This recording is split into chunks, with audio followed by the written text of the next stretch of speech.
Rain lashed against the old Victorian house. Lightning illuminated the boarded-up windows. Inside, four friends huddled around a flickering candle. They dared each other to spend 10 minutes alone in the house. Mark, the skeptic, scoffed. Sarah, the timid one, shivered. John, the pragmatic one, checked his watch. Emily, ever the daredevil, eagerly accepted the challenge. With a deep breath, Emily pushed open the creaking front door. The others watched, their faces a mixture of fear and anticipation. As the door slammed shut behind her, a cold wind swept through the house, extinguishing the candle. Darkness enveloped them. Emily's heart pounded in her chest. She fumbled for her flashlight, its beam cutting through the darkness. Dust swirled in the air, thick with the smell of decay. Each creak of the floorboards sent shivers down her spine. She wandered deeper into the house, her footsteps echoing in the silence. Shadows danced on the walls, twisted and grotesque. A sudden noise made her jump, just a loose shutter banging against the side of the house, she told herself. Still, she couldn't shake the feeling of being watched. As she reached the top of the grand staircase, a cold spot sent a chill down her spine. Something was wrong. A low whisper seemed to come from the room at the end of the hall. It was barely audible, like a breath of wind, but it sent shivers down Emily's spine. She had been in this old house for only a few hours, but the sense of unease had been growing steadily. The hallway stretched out before her, long and foreboding, with shadows dancing on the walls from the flickering light. Emily froze, her blood turning to ice. She had heard stories about this place, tales of ghostly apparitions and unexplained noises, but she had never believed them, not until now. Her mind raced, trying to rationalize the sound, but the fear was too overwhelming. She felt rooted to the spot, unable to move, her breath coming in shallow gasps. She strained to listen, her heart hammering in her chest. The whisper was faint, almost indistinguishable from the creaks and groans of the old house, but it was there, persistent and insistent. Emily placed a trembling hand on her chest, trying to calm herself. She knew she had to find out what was making that sound, even though every instinct told her to run. The whisper came again, this time closer, a faint murmur of voices. Fear propelled her forward. She took a cautious step, then another, her eyes fixed on the door at the end of the hall.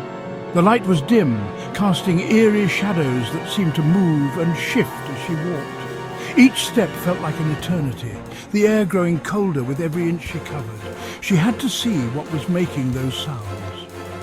Reaching the door, she hesitated, her hand hovering just above the doorknob. The whispers were louder now, almost as if they were right behind the door.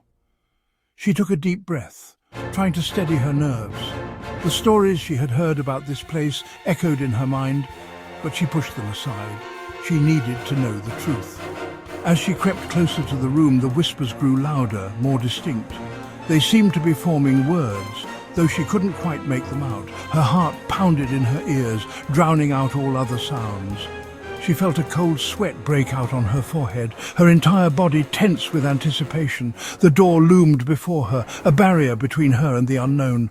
They seemed to be calling her name. "Emily," the whispers seemed to say, though it was more of a feeling than a sound. She felt a chill run down her spine, her name echoing in the silence. It was as if the house itself was alive, aware of her presence. She swallowed hard, her mouth dry, and took another step forward. The door was now within reach. Emily reached for the doorknob, her hand trembling. The cold metal felt like ice against her skin. She hesitated for a moment, her mind racing with possibilities. What if there was something truly terrifying behind that door? But she couldn't turn back now. She had come this far, and she needed to see it through. With a deep breath, she tightened her grip on the doorknob. Taking a deep breath, she threw open the door. The room was empty. The whispers stopped abruptly, leaving an eerie silence in their wake. Emily stood there, her heart still racing, trying to make sense of what had just happened. The room was dark, with only a faint light coming from a small window. There was nothing out of the ordinary, no sign of anything that could have made those sounds. But the whispers remained, swirling around her like a malevolent wind. They seemed to come from everywhere and nowhere, a constant presence that she couldn't escape. Emily felt a sense of dread wash over her. She knew that whatever was in this house, it wasn't going to let her go easily. The whispers grew louder, more insistent, and she realized with a sinking feeling that her ordeal was far from over. Emily spun around, searching for the source of the whispers. They were everywhere and nowhere at the same time. Panic welled up inside her. She had to get out of the house. She ran back down the stairs, her flashlight beam bouncing erratically. Reaching the front door, she fumbled with the lock. It wouldn't budge. She was trapped. Turning, she saw them. Her friends, their faces pale and drawn, were watching her. Relief washed over her. They were safe, but as she ran towards them, they vanished. The hallway was empty, except for Emily and the oppressive darkness. Emily stumbled back, her mind reeling. The room was cloaked in darkness, shadows dancing on the walls as if mocking her fear. She could barely make out the shapes around her, but the oppressive atmosphere was unmistakable. Had she imagined her friends? The laughter and chatter that had filled the house earlier now seemed like a distant memory, almost as if it had never happened. She strained her ears, hoping to catch any familiar sound, but there was nothing. Were they playing a trick on her? The thought crossed her mind, but the fear in her heart told her otherwise. This was no prank. The silence was too complete, the darkness too thick. She felt a chill run down her spine. A new sound reached her ears, a low, mournful sob. It was faint at first, almost imperceptible, but it grew steadily louder, filling the room with its sorrowful tone. Emily's heart raced as she tried to pinpoint its source. It seemed to be coming from upstairs. The very thought of ascending those creaky old stairs sent shivers through her, but the sobbing was relentless, tugging at her curiosity and concern. Against her better judgment, Emily ascended the stairs once more. Each step creaked under her weight, echoing through the silent house. She felt as if the walls were closing in on her, the air growing colder with each step. The sobbing grew louder with each step. It was a heart-wrenching sound filled with despair.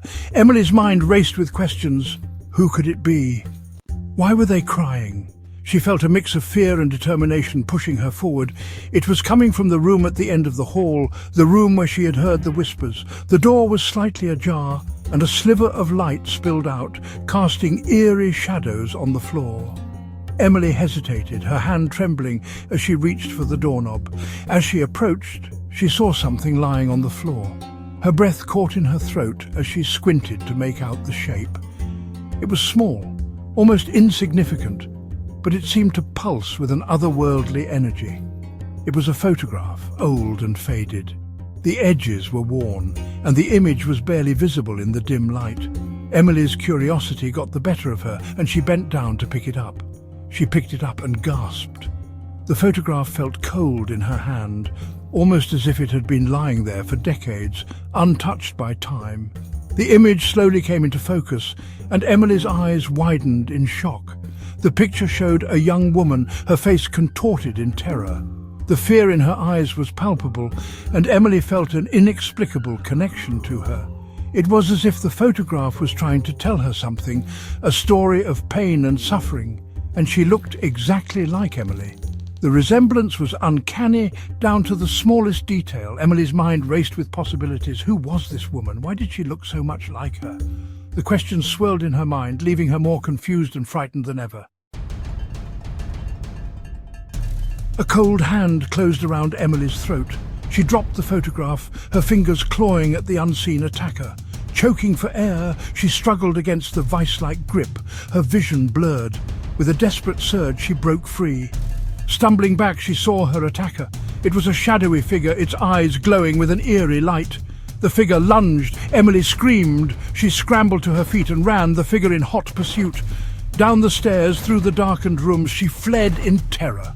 The front door was her only hope. But as she reached for the handle, the figure caught her. The figure threw Emily to the ground with a force that knocked the wind out of her.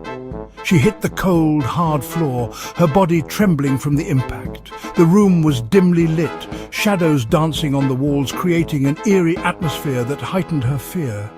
She lay there, helpless, as it moved closer, its footsteps echoing ominously in the silence. Emily's heart pounded in her chest, each beat a reminder of her vulnerability. She tried to move, but her limbs felt like lead, paralyzed by fear. Its face came into focus and Emily gasped. The features were distorted, almost inhuman, yet there was something familiar about them. Her mind raced, trying to make sense of the situation, but the fear clouded her thoughts. It wasn't a monster, as she had feared. The realization hit her like a wave, washing over her and momentarily calming her racing heart. She blinked, trying to see more clearly, to understand what was happening. It was a woman, her face etched with pain and sorrow. The lines on her face told a story of suffering and loss, a story that resonated deeply with Emily. She felt a strange connection to this woman, a bond that transcended the fear she felt. "You came back," the woman whispered, her voice filled with longing and a hint of desperation. Emily's mind reeled. Came back? What did she mean? The woman's eyes bore into hers, searching for something, some sign of recognition.